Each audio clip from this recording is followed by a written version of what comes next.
Hello, everybody, and welcome back to Quick Save, our video game focused segment of Comic Book Nation. I am your host, Logan Moore.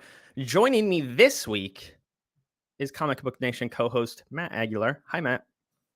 What's up? We've also got joining with us once again this week is Evan Valentine. Hi, Evan.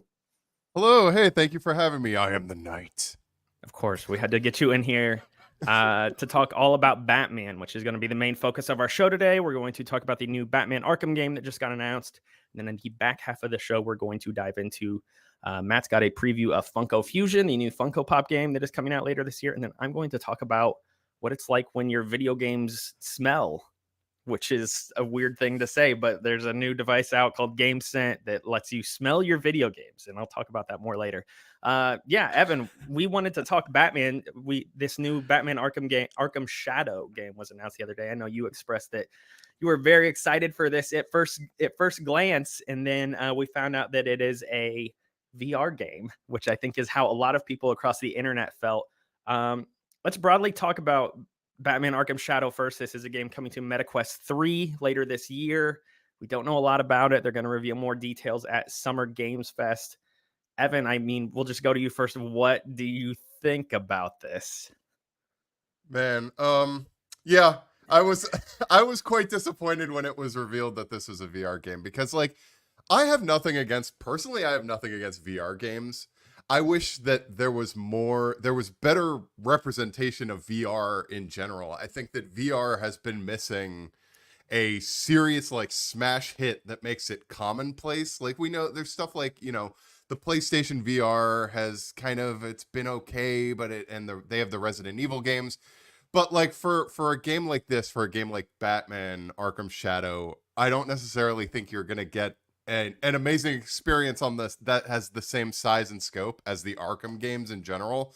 And let's be real, the Arkham games could use a big win right now. Yeah, I think they could use a big win, and I don't know if Arkham Shadow is going to be the thing to kind of bring back the franchise, as it were. Matt, what are your broad thoughts on this? And also, did either of you guys play the previous Batman VR game? There was Arkham VR that came out in 2016, I want to say. It was one of the first PSVR games. I don't know if either of you have experience with that, but Matt, oh yeah, go ahead, Matt. No, I don't. So if you do, okay. So what did you think about that? I thought it was all right. I did have brief experience with it. Like, I played it for about a couple of hours, but it just and it did have, the mood. It has the aesthetic of the Arkham games. Yeah. But ultimately, it just didn't feel like, it was. When you go into a VR game, I think one of the biggest things is that you want to feel as close as possible to actually being in that world, and I just don't think it was really able to do that.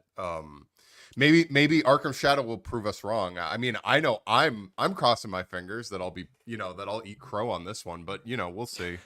I played Arkham VR and I really liked it, but it was also like my first VR game that I had ever played. So there's that. It was like, oh my gosh, look, I've got hands and I'm Batman, and just the simple novelty of what VR was at that time was experienced through that game for me. So I have a lot more fondness than I think a lot of other people do. But yeah. Well, and that's what's so weird about this is that, number one, I was actually surprised that it was Oculus and not PlayStation, because obviously they just made their big push with their second VR iteration, and I thought, oh, easy win, right? And then I was like, okay, well, great for Meta, great for MetaQuest, right? And Quest is, I mean, I don't have a ton of experience with VR other than the kind of the novelty things of trying out a headset once every so often, be like, this is really cool. Doing some kind of, especially the underwater stuff always seems to be really cool, because that's just something you can't mirror, in any other way. But for gaming, it's just been really about all of the quality of life things that at some point will erase themselves, the space that's dedicated, the price, that all those things, having a, other than PlayStation, right? Having a rig that can handle it, all of that stuff. Just, there's so much still barriers of entry that I just there's nothing there that says I have to do it right now. But I was surprised that, Quest is the one that I feel like is kind of starting to leave the rest of the pack behind because of the nature of it being able to kind of go anywhere, not be so bogged down by those other things. So if there was going to be one that got a Batman game, that would be it. I kind of look at this as like I used to look at mobile game announcements when they would be like, oh, hey, there's a new this game. And I got really excited. And then it was like, and it's coming to phones. I was like, oh, I don't do that so much anymore because I've discovered that I actually play a lot more mobile games than I kind of really thought I did. But VR is still that way. I will say I do love if you are going to do this kind of thing on a platform that isn't, this kind of as widely available. I do like that you're taking some chances. You're diving into the backlog a bit. You're dealing with, the villain, like you're dealing with Ratcatcher. Like there is stuff that is really appealing about this. So my curiosity's peaked. I just, I don't think it's going to be the thing that draws everybody. Everyone was claiming Half-Life Alyx would be that. And I just, that wave never seems to really happen. Well, because at the end of the day, VR is it's a form of technology that you need in addition to something else. Like if you want to play Half-Life Alyx, you not only need a $500 or $600 headset, you need a $1,000 computer to run the game or something like that. I mean, you mentioned Quest, like that's one of the big reasons why I think Quest is catching on is because all you need is the headset. That's it. It's all right there. It's all in the device alone. Just go spend $200 or $300 on that, and then you're good to go. Same with PlayStation VR. There's a whole larger conversation we could have about what Sony is doing with PlayStation VR 2. I don't understand. They released that thing last year, and since then have just not come out with any big ticket games. Like the games that are releasing for, I don't think are bad, but there's nothing that is gaining, mainstream attention or notoriety. And you're trying to sell that product as a piece of hardware first and foremost. And to do that, you need games and software for it, and they're just not doing that. Speaking of like how they didn't team up here. So the developer of this Batman Arkham Shadow game is Camouflage. They're actually a studio that has worked with PlayStation a lot in the past. So the fact that they have now spun off and have now partnered with Oculus for this game is a bit of a surprise, I think. Camouflage is the studio that did the Iron Man VR game, which was on PSVR exclusively for a period of many years. They also previously worked on a game called Republic, which I think was exclusive to PlayStation 4 for a couple of years before it eventually came everywhere else. So they're not like a PlayStation specific studio or anything like that. But when they have partnered in the past, it has been predominantly with PlayStation. So now that this game is getting revealed, it is kind of curious to be like, oh, they're not continuing that partnership. The VR space is still just... It's very strange to me. I don't know how long it's going to continue unless, the technology is great though. And that's what's disappointing. Like I have no doubt that this game will be really great for those who can play. Same sort of thing with Half-Life Alyx, but how many people did play that game at the end of the day? I want to talk about the game itself though, because again, we haven't seen too much. The trailer definitely indicates that Ratcatcher is the villain though, which is a villain that has not appeared in any of the Arkham games up until this point. How do we feel about that? Because that's kind of a C tier Batman villain, maybe beneath that. Like they're kind. not. C is generous. C, probably D. How do we feel about them? I think they could work well in a VR game, just kind of with what they've shown off in this teaser trailer here. But beyond that, it's like I don't know. Like, what were your thoughts on that, Evan? So I'm always a big fan. Like, I don't know if you guys or the audience knows, like my favorite Batman villain is Professor Pig. Professor Pig is my favorite Batman villain. So, and he's not considered A. I consider him A rank, but he is my favorite. So I'm always down to see like new interpretations of old characters. I think that one of the things that I'm hoping, obviously we don't know a lot about the story for this yet, but one of my hopes for this is that for quite some time there was I think it was pretty much confirmed. Logan, maybe you can like confirm this for me, but I remember that one of the initial pitches for following Arkham Knight was the idea that they were going to make an Arkham game that starred Damian Wayne as Batman, which seemed like the natural progression. Which probably would have seen like, weird villains like Jackanapes. Bonus points for listeners who knows who Jackanapes is.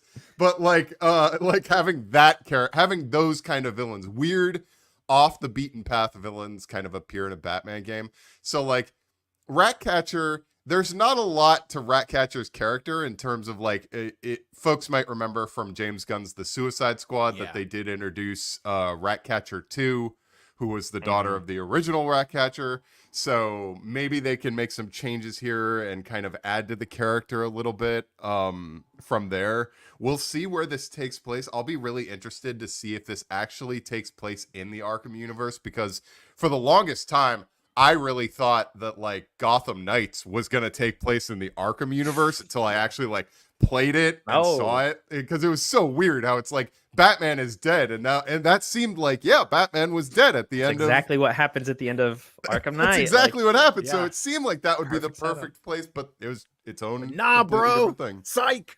Yeah, that game isn't in the Arkhamverse, but Suicide Squad is. And what? Well, they made a Suicide Squad game? Yeah. Oh, I've never heard of that. I want to talk about that in a second here as well. Do you have any strong opinions on Ratcatcher being the villain, Matt? Or, I mean, based on what we've kind of seen here? I'm with Evan. I love when they reach into the back catalog. Like, Batman has one of the other... It's Batman and Spider-Man have the two strongest comic rogues galleries ever. And you can reach into the D tiers. I mean, Condiment King, Clock King, you know, like Calendar Man. Like, there's so many... You know, I mean, obviously I love Scarface, right? I love the ventriloquist. Like, those are some of my favorites. So like, you can reach into those and actually find some compelling things. And ironically, Ratcatcher's like actually OG origin story is kind of like a perfect fit for a smaller VR style experience. It's, you know, dude was like essentially made to be a scapegoat and was sent to prison wrongfully, and then goes and like essentially tries to take out all the officials that made that happen. And because he knows the sewer so well, because he used to be a sanitation worker, no one can, like, the cops can like not track him at all. And so that's why Batman gets into it. So you're in the sewers, you're in very enclosed areas. So like, it lends itself actually really well to that type of experience. And he could be a compelling villain. I think it's going to make the game be more like horror centric, and I think that's going to be their way of doing that without, you know, returning to the Scarecrow well, which is something the Arkham series has done a lot. I think Killer Croc, same. Yes, like, I think it allows them to broaden out and do something different. I mean, it's the same. They've done this in the past with the Arkham series. Like, I know Hugo Strange is a little bit more of a more prominent Batman villain, but even him, like, as him being pitched as, in all the marketing, he was pitched as the main villain of Arkham City, which was like, this is a pretty surprising like push that they're doing here, because he's not a household name for Batman fans by any means. So they've done this sort of thing in the past with kind of putting lesser known Batman villains in the spotlight. So I think that could work out well here with Ratcatcher. And I feel like there will probably be some other villains that pop up in this game, depending on how long it ends up being and stuff like that. Again, we're going to learn more about this next month at Summer Game Fest. That's on June the 7th, I want to say. So we'll probably see more, get more details then. I know a lot of people are asking if Kevin Conroy is going to be voicing Batman. I'm wondering if there's going to be a voice of Batman at all in the game, since you're supposed to be Batman. Who knows? They could, I mean, I don't think Kevin Conroy voiced the character in Arkham Origins, but maybe I'm wrong about that. Arkham Origins? No, he did. Yeah. I can't They've used different Batman voice actors already in the series as it is. Yeah. I want to talk about the larger Arkhamverse, though, and this is something you kind of touched on earlier, Evan, about how that just seems like this series can't catch a win lately. Like, we had, I mean, it's been Gotham Knights, you know, which you talked about, like, this is great. Why? I mean, people didn't end up really liking that game, but it was like, this makes perfect sense to fold into the Arkhamverse. Nope, we're not doing that. And then it's Suicide Squad, and Suicide Squad comes out, panned. No one likes it. I think the player numbers on that I saw the other day was like lower than Marvel's Avengers. 150. Which is wild. Win for Marvel's Avengers. Matt, Avengers stan. That is crazy. So that game's not even online anymore, right? Like, that's nuts. Not even online anymore. It's online. I think they've just stopped supporting it with new content or whatever. They've said it's end of life, and the game is what it is now. So Suicide Squad comes out. No one likes that. That's tied to the Arkhamverse. They take some interesting liberties with some of the characters in that game that people don't like whatsoever. And then now we've got a new Batman Arkham game, but it's only for VR, and who knows what that's like. I think I have a couple questions here. First off, it seems apparent that WB Games like wants to keep this series alive, right? Like this is going to be something that is going to continue for the long haul. I think a lot of people have always tied the Arkham series with Rocksteady. WB seems like they're kind of trying to untether it from Rocksteady now. Like, do you guys, by no means do I think this series is going to end in the future. I mean, they're going to try to keep milking something out of it. I don't know if you guys have any thoughts on that or what they're doing here with it now. I mean, when I see Arkham Shadow, the first thing that I think of is that, it's going to be another prequel thing, like maybe when he's maybe even earlier than when he's starting out, because I don't know if Matt agrees with me on this, but like I loved Arkham Origins story. I thought that Evan, me and you were just on the same wavelength today. Arkham Origins is so underrated. It's super underrated. The idea of it's a great storyline because the idea of Batman on Christmas Eve, where he has a bounty on his head and they bring together all of these different villains where he has to take them all down in a single night. Great concept for a game. And the idea, like I had mentioned earlier, the Damian Wayne idea, I thought was actually really solid, how they would be able to do that. And unfortunately, like one of the ways that I thought originally that they would be able to continue the Arkham universe that was kind of touched on in Suicide Squad Kill the Justice League was the idea of handing the baton off to other heroes in the DCU, while Batman was not the forefront. You do that by having like a Superman game, or you do that by having a Flash game, or I know that I think Monolith is working on a new Wonder Woman game that might integrate like the Nemesis system from from Shadows of Mordor, which I love Shadows of Mordor. Love Shadows of War.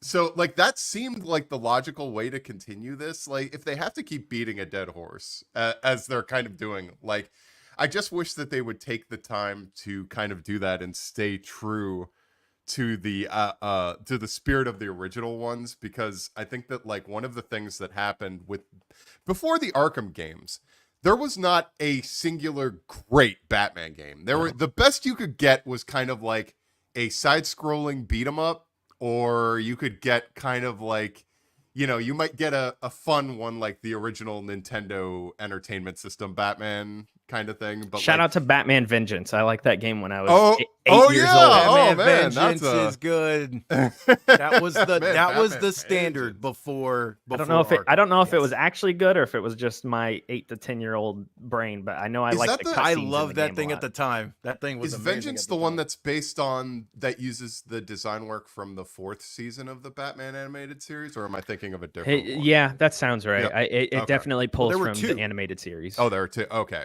So the second one was like the one that was kind of more based on Batman and Robin, the Adventures. Oh, okay. Yeah. 4-player, I think. You know, the Vengeance, the one I remember was it first person or third? Was it third? It was like a mix. Like when you would aim your batarangs and stuff, it would go into first person. That's right. So that one ruled. Yeah, and so like I think that they need, if they're gonna keep doing like Arkham stuff after Suicide Squad Kill the Justice League, like you have to completely retool. And I don't necessarily know if they're going to, if Warner Brothers is necessarily going to have the patience to do that, in terms of like, I have no idea what the ramifications of Suicide Squad is gonna be on like, will they ever go back to the, like, I know that like Arkham Shadow, and maybe they'll keep going back to it, but like we'll see. I mean, in terms of, was Suicide Squad's arrival enough to like scare the WB away from trying to do more DC related stuff? So they came out like after Suicide Squad released, and they basically said like this. I think it was like their first quarterly earnings call after that game released, and they're like, yeah, it was like a disappointment. It didn't meet our expectations. Also, we're going to release a lot more live service games, and we're doubling down on this format. That's the message to take away from, clearly. Yeah, so it doesn't really make any sense. I don't think they're dissuaded from the Arkham franchise as a whole. You would think the thing they would be dissuaded from would be the format of the game they just created, and instead that's the thing that they are somehow happy with, even though they also said that it didn't make them any money. I don't know. Just C-suite thinking, I guess. But yeah, so I don't know. They with that in mind, it seems like a tall task for them to go make a single player Batman game right now, given what they are saying. Like, even same thing with Hogwarts Legacy last year. Huge success that game was. And then their takeaway from it was like, we need more live service games in the Harry Potter universe. It's like, dude, you just sold like 20 to 25 million copies of this game. When is it enough? Experience. Yes. So WWE's all over the place. I saw in the comments, Rich Flair mentioned the Telltale Batman games. Yes. I love those. I think that those games especially are able to. We kind of mentioned a little bit about how Arkham Shadow might be able to take old characters and create new things, like with Ratcatcher or whatever. But the Telltale Batman games completely changed the universe and completely changed the characters in a way where, like, Harley Quinn is the abusive one in the Harley Quinn Joker relationship. They completely changed Bane, Mr. Freeze, and it all kind of works. They completely changed the origin story of Batman. I thought that was a great example of like them being able to change stuff in general. I guess so.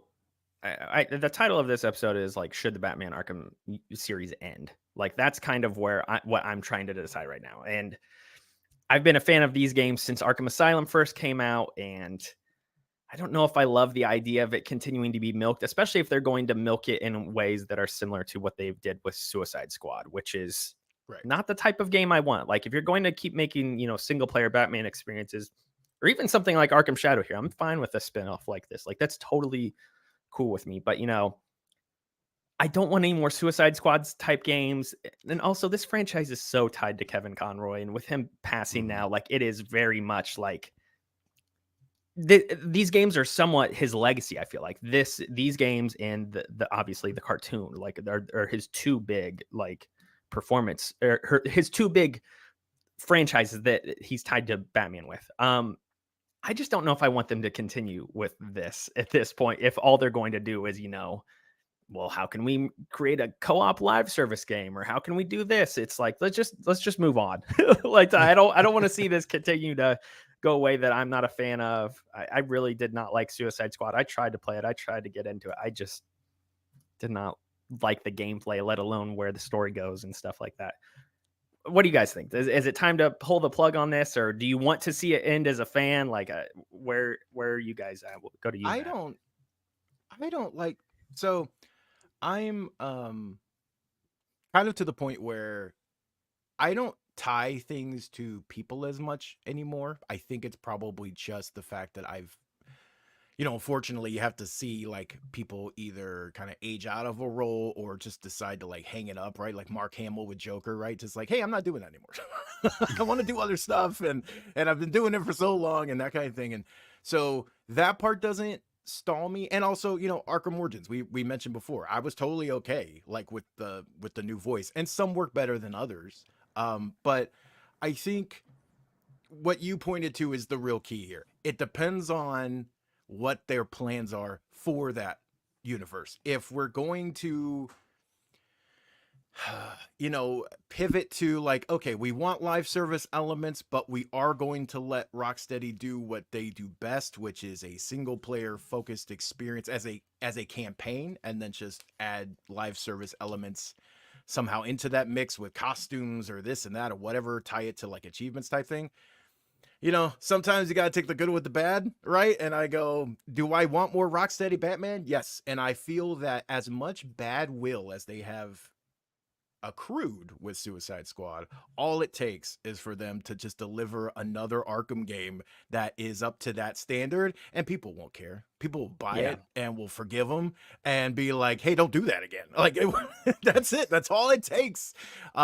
This industry is very like, their memories are short when it comes to that, in good and bad ways. So I just think like, I still want that. And I think that franchise, because they gave us 3, even though Arkham Knight, wasn't as like good to me as Arkham City or whatever, like they still gave us 3 hate the Batmobile games. Right. Yeah. And so, but like, if you really talk to people now, like, it's getting to the point, right? Time does this. Like, you don't hear about that as much as you did back then. All you did hear at the time was like, oh my God, the Batmobile sections, it's like half the game, it's this and that. And now people just lump it in with Arkham City and Arkham Asylum and go like, the Arkham trilogy is fantastic. And that's what happens over time. So I think you know, if they were to end season 1 content, because I really can't see it going to like season 2 for Suicide Squad. They are if Joker committed. didn't move the needle. They are who committed. else will? I think they're committed through season 4. I want to say they're going through Oh, the no, end of this that's year. not happening. They've already showed their roadmap before the game ever came out, and they're like, yeah, we have 4 seasons planned for this year alone, and they're not going To be fair, Avengers had a roadmap too. I remember covering that thing. It did release most of it, didn't it? They released a good chunk of the first one. And then they were like, hey, we got like 4 more heroes coming, and She-Hulk and Captain Marvel. And they went, nope. That's... Yeah, I don't. So I think maybe 2. Yeah. Maybe you get 2 seasons, and then they'll be like, we gotta pull the plug. You know, I still want more Arkham. The weird thing with Suicide Squad 2, sorry to cut you off, Evan, is like, supposedly they're gonna like fix some of the things that some of the problems that people have had with the story through the seasonal storytelling, like the way that game ended. They're like, don't worry, or they haven't said this, but like leaks have suggested that like the things that people don't like about the game are going to be fixed with the additions to the story that are coming at a later time. And it's like, that's just why don't it's very aggravating because you've already lost the audience. Can I just say about the Suicide Squad game, I'm like the only person in the world who thinks this, but I was super enthusiastic to play as Captain Boomerang originally because I love Captain Boomerang and I love the idea of throwing weird boomerangs at people. And then for them to immediately not have like he has the boomerang, he throws it to travel through the Speed Force in the game, but he doesn't throw it at people. And I was just sitting there being like, I just want to be able to. Why would you just have him use guns? Why would you have King Shark use guns? I don't understand that methodology in it, but that's a fundamental flaw. That's just fundamental flaw. 75 players are going to be very disappointed if they're not able to defeat all 13 variants of Brainiac in those season passes.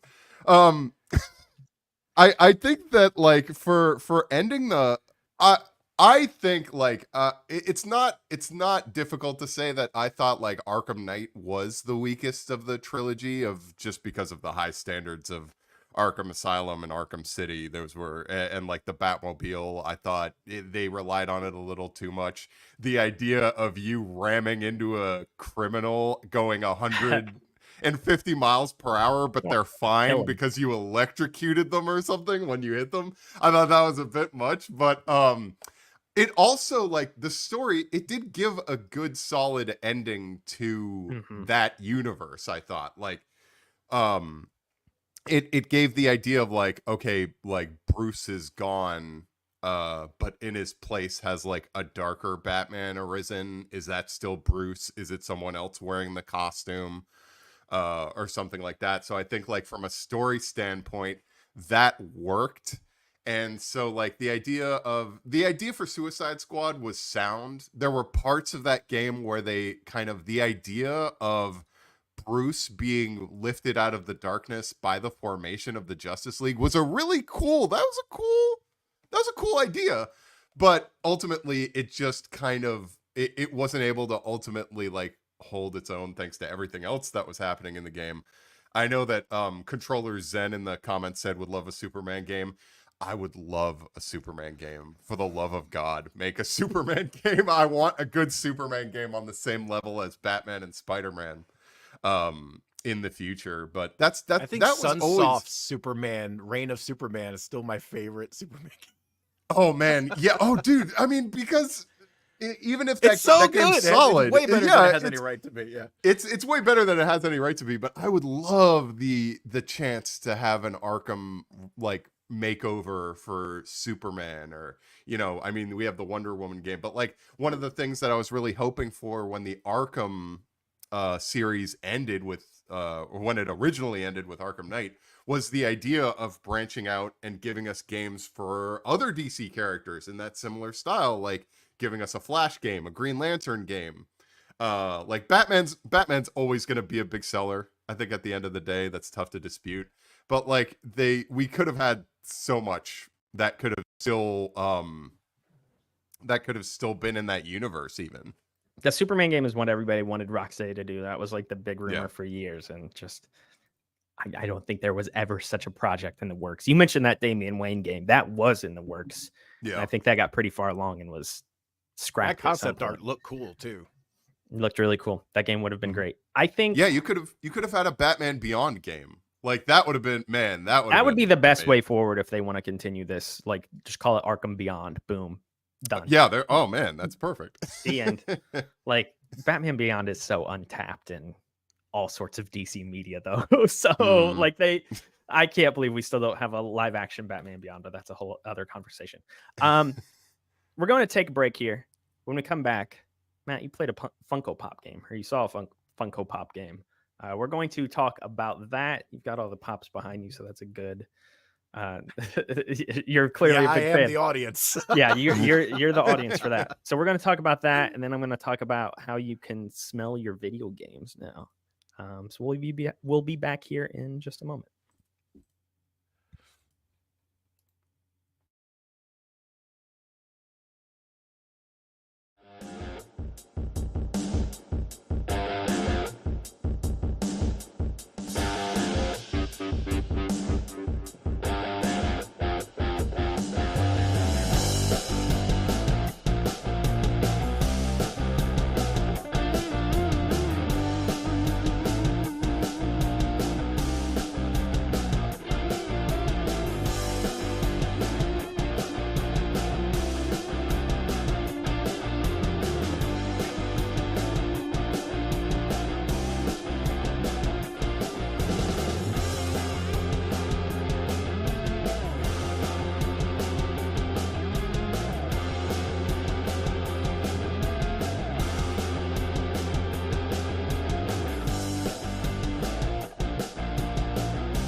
Welcome back to Quick Save.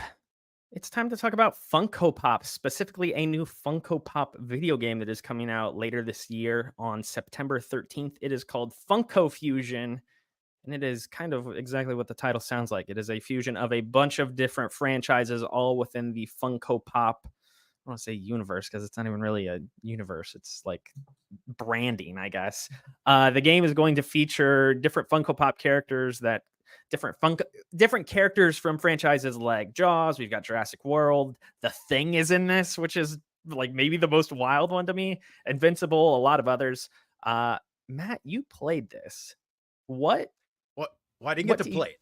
Okay, so you didn't play it. Explain. So I watched it. Yeah, I watched footage. Okay. of a run through of things. Okay. What was this like then? What were your takeaways? Again, you're a Funko Pop purchaser and displayer, as seen by your backdrop there. What did you think about this? Yeah, I tend to also make a lot of people anxious, the collectors that don't like to see all my pops out of the box, because there's a lot of people that only keep them in the box. I'm like, no, I can't. Yeah, so I got to go through, kind of be walked through a full preview of a couple different levels. Specifically, the Thing level was kind of the main showcase, and kind of showing how everything interconnects from there. And it is one of the more surprising things, and actually that kind of lends itself to the biggest surprise of it is that from a core perspective, it's a 4-player online co-op game, but you can go through single player if you want, right? All of that. But it has been kind of prioritized to be an online co-op. So like there's no local built in. But the thing that is kind of very prominent in the Thing is that like it's a lot more brutal and gory like than I thought, like it's still on a PG level, right? But it's like not, people's are kind of exploding, and there's like there's scenes very much recreated in the game to mimic iconic scenes from movies, and especially with the Thing, right? There are some gruesome things that happen, and they've kind of very much teased it like, hey, we're gonna do our version of that and get as close as we can while still, it being a Funko Pop. But like you can see, like there's blood. I was gonna say you can see some of it in the trailer. I think you even see the Thing at one point, and it's looking all grotesque and disgusting like it does in the movie. And there's a thing in the thing, there's a thing in the thing. There's a thing in the thing level, you know, how the Huskies play into it. That is represented in the game, right? And so like at one point you're like collecting, you can actually go and find and rescue the Huskies, but then like you might learn later that one of them is infected. Like all of that stuff is represented. Like they really kind of made it a priority to bring some of those iconic moments from the movies to life in this game, and have you still kind of interacting with it. It's funny because this is from a team that has a lot of experience in this type of thing, right? The Lego games are in their back pocket, so you're going to see a lot of those things represented, solving puzzles throughout the level, you know, for like certain sections of the thing, right? It's like, okay, some of the vents, you're in a very cold place. Some of the vents are frozen. Some things need to be put in place. You're trying to complete circuits, solve puzzles to get to like the next room, that kind of thing, right? So all of that stuff is prevalent, but then there's also straight up like third person combat. Like you're seeing people with shotguns walk around and blow, you know, Funko Pop's heads off and stuff like that. And all of those gems, I forget exactly what they call them in the game, it's not gems, but essentially those things that pop off are like, you know, a currency and a way to like unlock other things and all that. One of the most interesting things though that they showed was like how secrets work. Like obviously you're gonna find things along the way to unlock. There are over 60 playable pops in this game across all those franchises, so like you can unlock them a lot of different ways, but there's also mini levels within bigger levels. And so like there was one where they showed a Shaun of the Dead level is kind of can be found within the Thing level. But when you go into that level, it's not just like, oh, it's not like a room. It's not like a hidden room or something. It's like the entire like town flat section of Shaun of the Dead. And so like you go through this thing and like you're all of a sudden in that world. And then as you exit, whatever character you're playing as, and each brand I think is going to have like 3 or 4, each property is going to have like 3 or 4 characters from that represented in the game, and they all have unique abilities. But like if you go into the Shaun of the Dead level, there's a Funko Pop box like off to the side and like Shaun's in it. And so then you can switch at those boxes, and then when he comes out, he has his own abilities.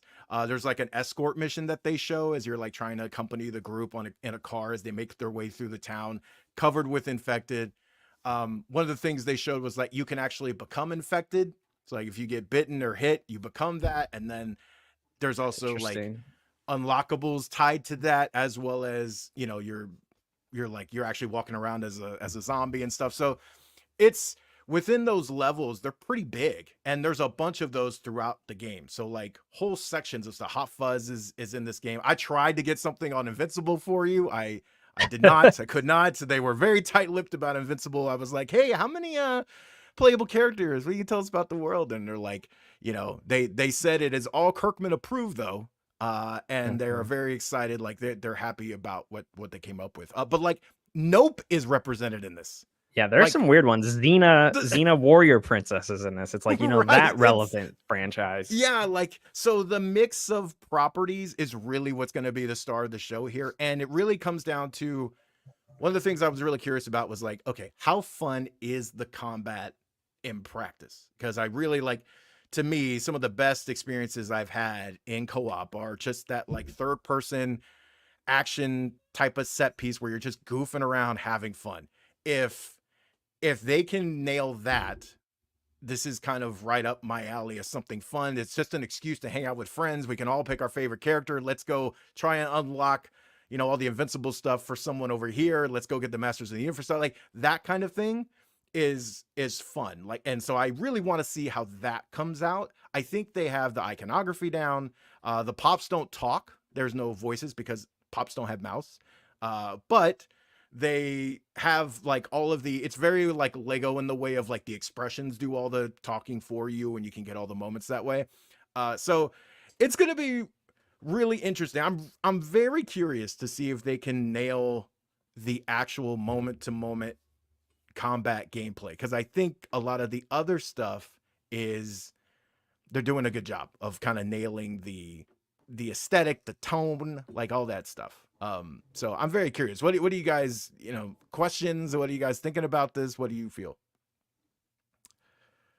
I just want to know, like, what is the format of this game? So does it kind of just start and you choose a level based on one of the franchises, similar to how, like, with the Lego Star Wars games or whatever, you're like, I want to go do Attack of the Clones. I'm gonna go play that, and then you can dip out and go to the Return of the Jedi levels or something like that. Like, is it the same sort of thing where it's just like there's a hub world and you're like, okay, I'm gonna do my Invincible levels now, or now I'm gonna go do my Jaws level? Like, is it that sort of thing, or is there a through line like connecting all of this?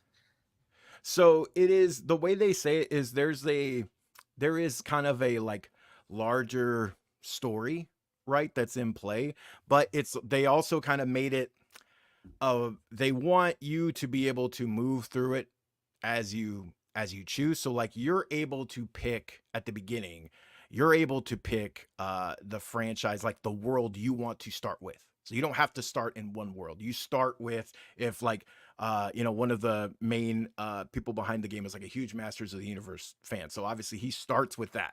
So it doesn't make you go, okay, well, if you're not a big fan of the Thing, it would kind of suck to have to start the Thing world and then make your way to whatever. So you're able to kind of, as you move through a level, so like the next level, you get to pick again. You move through stuff that you want to go through, and then you just kind of progress from there. That's kind of the way they described it. They really wouldn't go into too much detail about like kind of linking story and what that will entail, but it is kind of a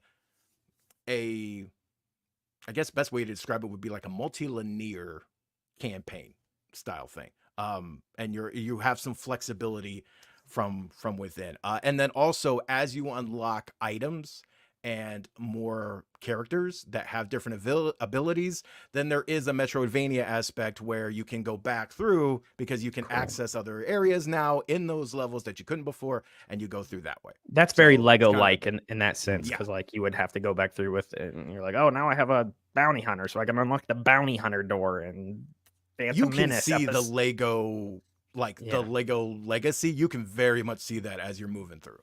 I feel like people will dig that then quite a bit, because I feel like there's still a lot of hunger for these old school style Lego games that a lot of us grew up with and have been playing forever. And they haven't released as many of these over the past decade. They had like the Skywalker saga, but even that one was a little bit different in its format and approach compared to some of the older ones. So the fact that they're kind of going back to that sort of formula seems smart. The only other thing I wanted to say, I don't know if you have anything to say yourself, Evan, but you said there's no couch co-op. That seems like a huge omission, because a lot of people are, I mean, I imagine like yourself, Matt, like, or even me, like you'd want to play this game on the couch with your kids. Like it's perfectly tailored for that sort of thing.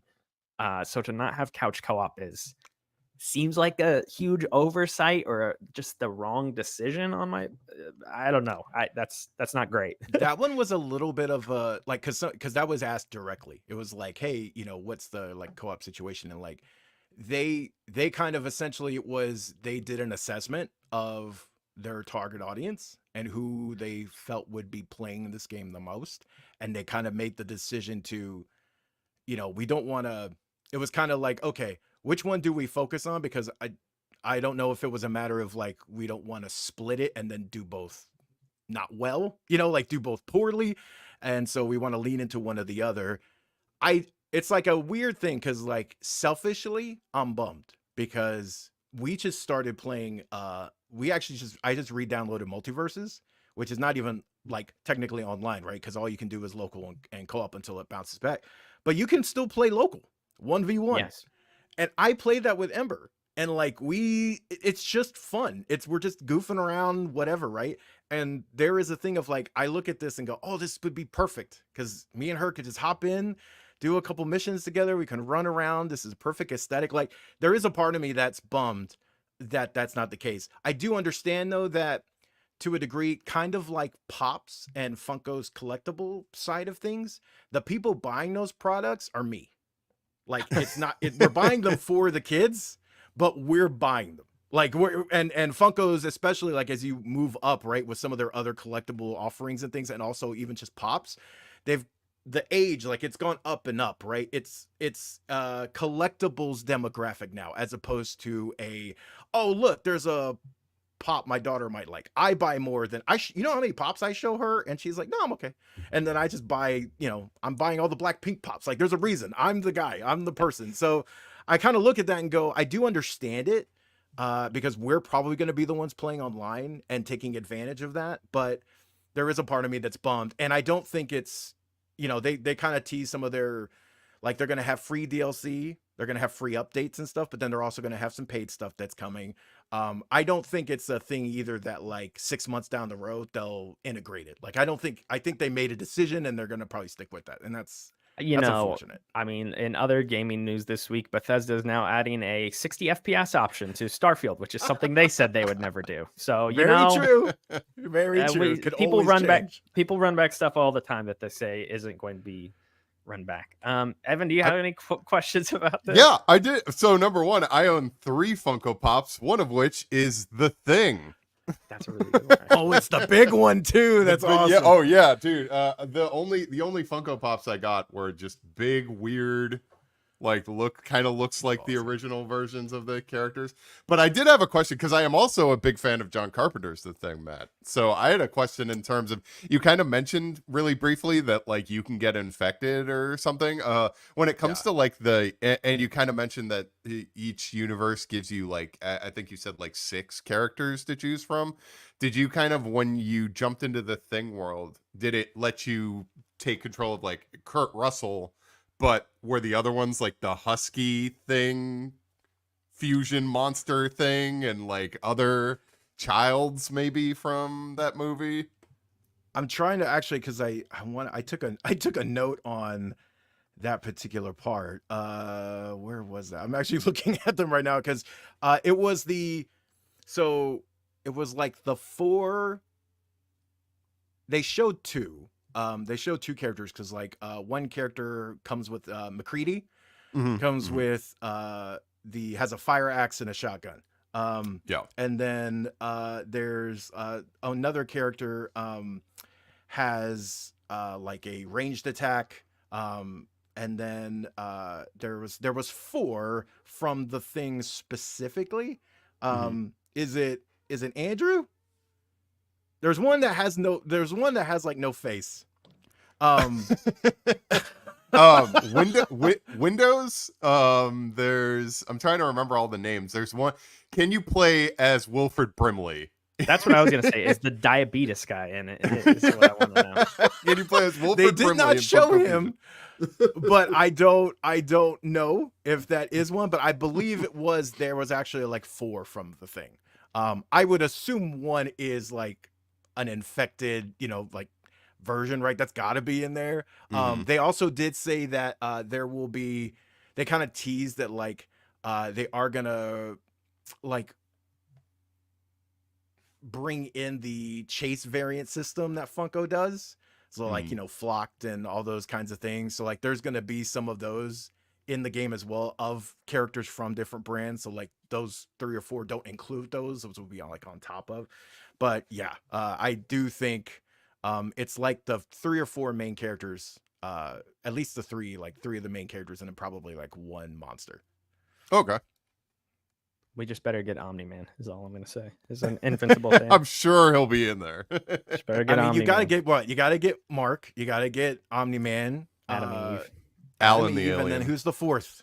Alan would be probably maybe the 4th. I don't. There's so many others. Rex. If you're gonna vary it up, probably Rexplosion or Robot. Explosion. Yeah. But like Robot, this right here, this conversation is what I think is the most fun about this game. I just hope that if they can nail the actual like moment to moment for people having fun blasting some things, I think that's the real thing there that they gotta click. Well, it's different with this game too because it's folding in so many different franchises. Like I think of the Lego Star Wars games, you get 20 characters on the roster that it's like Stormtrooper number 5 or whatever. Like there's all these different variants. Like it's never in question that you're gonna get the main cast. So with this, it'll be a little bit more intriguing to see who they kind of cherry pick. And that from reminds each me, franchise. So like one of those things, right? They also want to use various characters like very much like Lego. So like, in Lego, if you move to a puzzle, like you might not have the ability, but you can switch on the fly. So like Scott Pilgrim's amp is in the game, right? Because obviously the Scott Pilgrim group is. And so your McCready doesn't have, they're removing through the thing level, and McCready doesn't obviously have any way to interact with sound. But if you switch to Marty McFly, he has his guitar.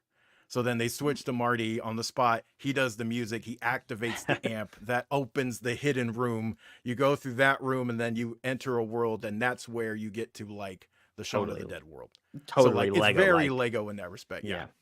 So you'll have to go back through and play all these levels probably 2 or 3 times over with all the different characters that you unlock and stuff like that. And that's cool. That gives it a lot of replayability.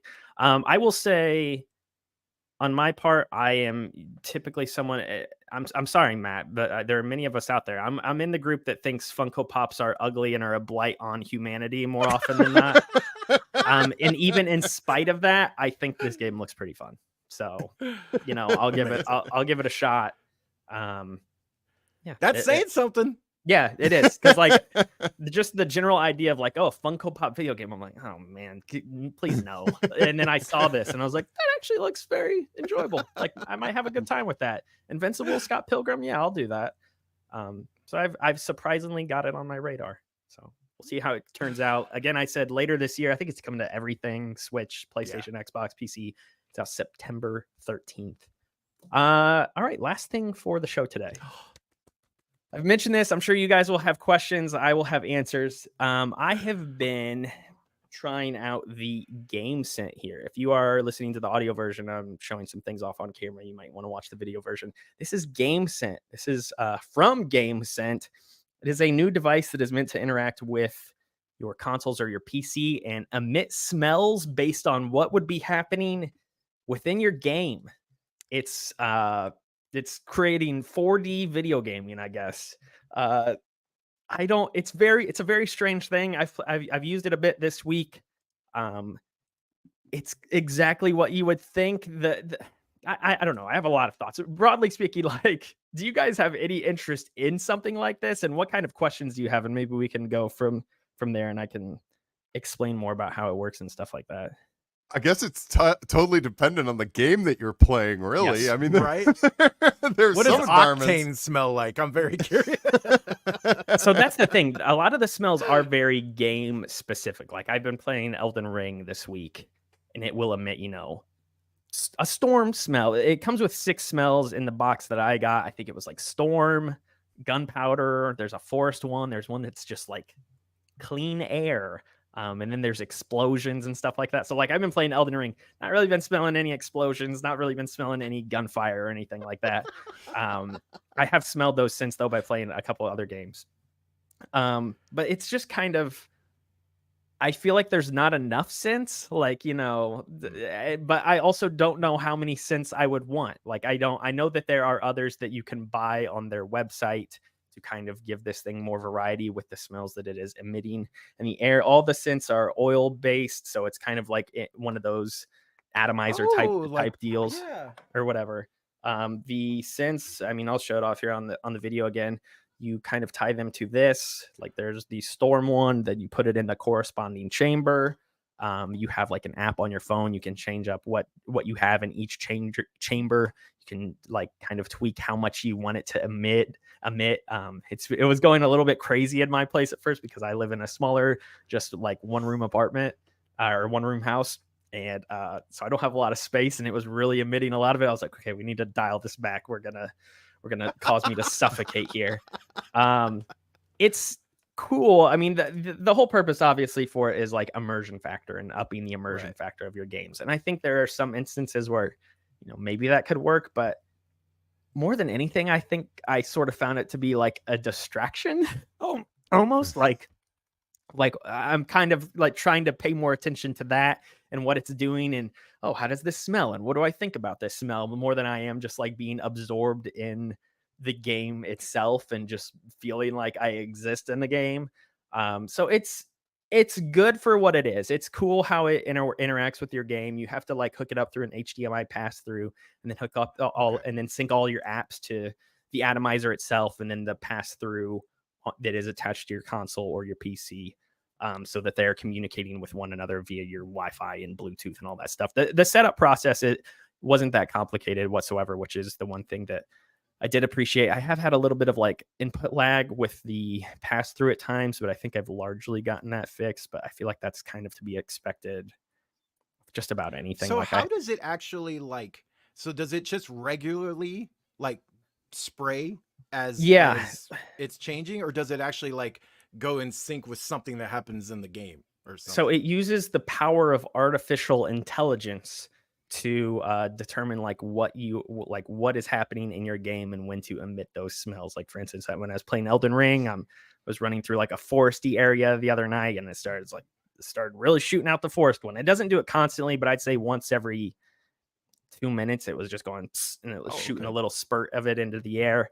Again, you can tweak how much you want it to like spray on a regular basis, but it tries to line up, if I was playing a shooter, it's going to start doing the gunpowder one more often, or if I was playing a racing game, it's going to start emitting the octane one that is for the racing games. So yeah, it just tries to, I don't know how all the AI works or whatever, but again, it is in communication with your console, and it is tapped into like what you're playing to emit That's really corresponding interesting. smells. Mhm. At the end of the day, Like- you only have 6 smells to go off of though. So like Okay. you're kind of trapped there. Like I can show you like from the top here, like there's all 6. They're all in their different corresponding chambers there and stuff like that. So you do have a limited amount that you can use. And again, if I'm playing something like Elden Ring, it's probably not even going to emit half of those, because that's a game that doesn't have explosions or gunfire or racing cars or anything like that. So Are there additional smells you can buy for it?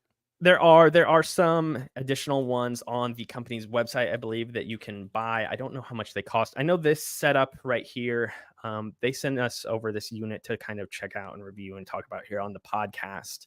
I think it retails for $150 at a baseline value. Other than that, I think the additional, since I don't know how much they cost. Okay, I'm actually pulling up the website here. They've got Sorry. the other ones they have are they're not available yet. So they've just got the 6 here. The 6 currently are gunfire, explosion, forest, racing cars. That smell, racing cars, storm, and clean air. They're going to come out with blood. Then they're going to come out with ocean, sports arena, and fresh cut grass. So, I was about to say that I would love to play Bloodborne and know what Yarnum smells like. I don't know if I would, is the thing. Well, so like Hopefully. that's the thing for me is I feel like this would be perfect for, obviously it's perfect for a very specific Yes. customer. We actually had one of those machines, like the ones that they sell, like the single ones where you can have like an oil. I forget the actual name of the device, but those things, and we really liked it, and ours just burn out after a while of use, right? So like I look at that and go, if someone really if someone's cool with those types of smells, because they're actually great if you get the right scent. Cozy games is the thing that I think matches perfectly with that. I totally agree. Playing Dreamlight Valley or Animal Crossing or whatever, like those, and you get like fireplace or sugar cookie or whatever, like those types of things, I'd have that going. And depending on my game, right, it spritzes it, fully immerses me into the world. Like that is something I would like consider going, yeah, okay, I'll go in on that. Like that's cool to me. So I like that they're adding more scents. I don't know about blood. I don't know if that's the one I want to smell. I totally agree with you. Like with the ones that smell good kind of naturally, I don't think it's as big of a deal, because the smell's going to continue to linger after you are done playing your game. Like I was playing games leading up to bed last night, and I had it turned on, and I was playing it for a couple hours. But then after I had shut off my PS5, these smells were still lingering in my living space for probably another hour or so. So you don't like these ones like blood or whatever. It's like, if that smells horrible, I don't want that stench like in my place for the long haul, So it's a very specific use case thing. I can't see this necessarily taking off and becoming huge. It's so case specific. It's really just a novelty. It's a cool little thing that they've thrown together, but I don't like, am I going to start playing every single game with this hooked up next to me? Probably not. Like, again, maybe certain things here and there. Elden Ring's not been too bad, honestly. just because I think the nice smells kind of alleviate my anger of dying to various bosses in that game. That's what it really needs, like de-stressor. Yes. Calming, That would be like, great. It monitors your blood pressure as it gets higher and just like Yes. sprays you in the face with a calming agent. Yes. Don't throw the controller. I really think they just need more sense though, because right now, again, they have the 6 that come in the box.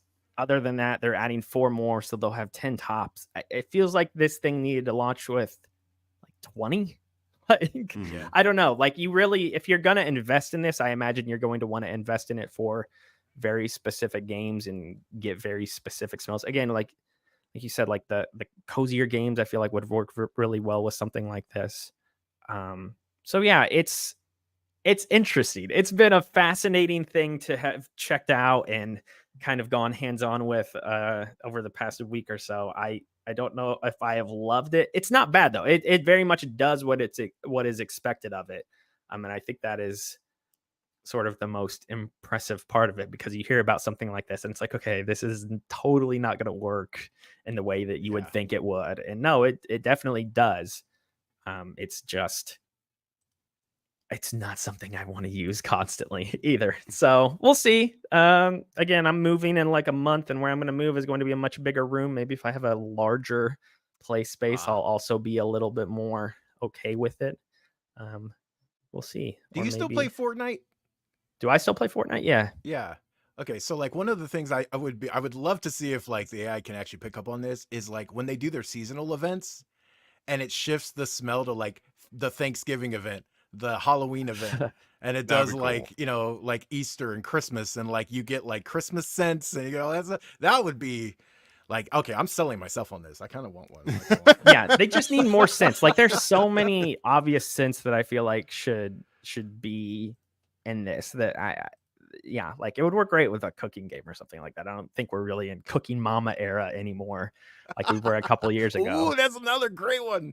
But the something smell like of eggs, something like that would be really cool. I don't know if, like Evan's example, I don't know if I really want to smell Yarnum in Bloodborne. Yeah, that's true. Because I just don't think it would be. Can you imagine Gears of War? Oh like man, going through Gears of War, it's like smell sweat, and you're like, smell. What does grunting smell like? I am curious to try the blood one. I want to see what it would smell like. This website says, prepare for intense, brutal battles of combat. Immerse yourself in the bold and metallic essence, adding raw intensity of virtual horror. That's quite the copyright up there. Dang. But yeah, I would be interested in trying that. Again, ocean, forest, storm, clean air, cut grass, those sorts of things. Cool. I don't really know if I need car smell while I'm playing Forza or something like that, you know. So anyway, that's GameScent. Again, I think you can purchase it now, or you can pre-order it, or you can go learn more about it over at GameScent.com if you are interested. And yeah, that's going to do it for this week's episode of Quick Save. Thank you so much to Matt and Evan for joining me this week. We will be back next week with a new edition of Quick Save. Until that time, be sure to check out all of our other episodes here on the Comic Book Nation feed. We've got the main show this Friday. We've got Evan. I do this every week. What's the name of the anime show? Anime Initiative. We are every Tuesday at 12:30 Eastern. Okay, so you can check out 11:30 Central. You can check out that every Tuesday. Quick Save usually goes up here on Thursdays. Then the main show is on Friday. And you can find us on all sorts of podcast feeds, in addition to over on YouTube at Comic Book Nation, where we put up the video version so that you can see me showing off this little this little GameScent hexagon or octagon thing that this comes in. Anyway, we will be back next week to talk about something new with video games. Until that time, have a good week, everybody. Bye-bye.